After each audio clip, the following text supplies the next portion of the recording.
Weddings typically cost tens of thousands of dollars, yet that doesn't mean you can't plan an incredible wedding on a budget. In this video, we'll analyze the costs of a wedding and breaking down the budget for you. Venue and catering. Venue and catering costs are pivotal in every wedding budget and thus will consume 50% of your entire budget.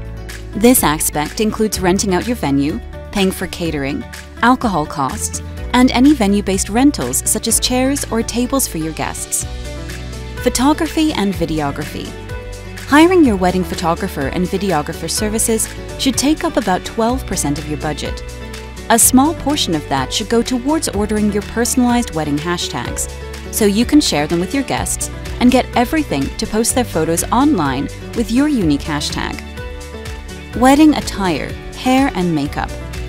8% of your wedding budget should go towards the bride's wedding dress, the groom's tuxedo, additional accessories such as ties, bow ties, a watch, jewelry, as well as costs for any hair and makeup products or services. Flowers and decor. The cost of wedding flowers and decor will take up around another 8% of your total budget.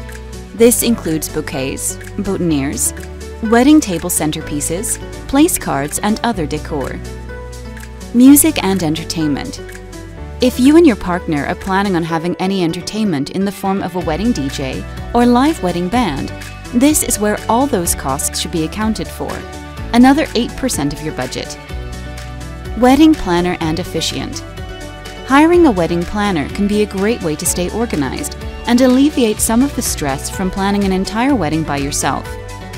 An officiant is also an integral part of your wedding ceremony, as they'll perform the wedding to make your union legally binding.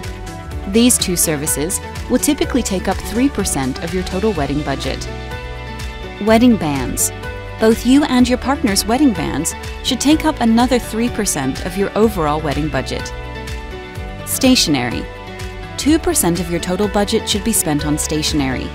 These costs include save-the-date cards, wedding invitations, and thank you notes. Here you'll need to consider not only the cost of printing your various wedding stationery, but also the costs of mailing them all out. Transportation. When it comes to wedding day transportation, you may want to consider transport buses to shuttle your guests between the ceremony, venue, and any hotels they're staying at. You may also want to consider renting a wedding car for you and your spouse. All these costs should fit within 2% of your budget. Wedding guest favors. As a way to thank your guests for their support throughout your wedding day, having wedding guest favors is a thoughtful gesture. Be sure to consider the costs of ordering, customizing, and shipping each favor you purchase, which should allot to 2% of your total budget. Wedding cake. The last 2% of your wedding budget should go towards your wedding cake or other celebratory dessert options. Now that you have a breakdown of a wedding budget, check out our video on planning a wedding on a budget for all the tips on how to cut down on unnecessary expenses so you can create a wedding budget that's within you and your partner's reach.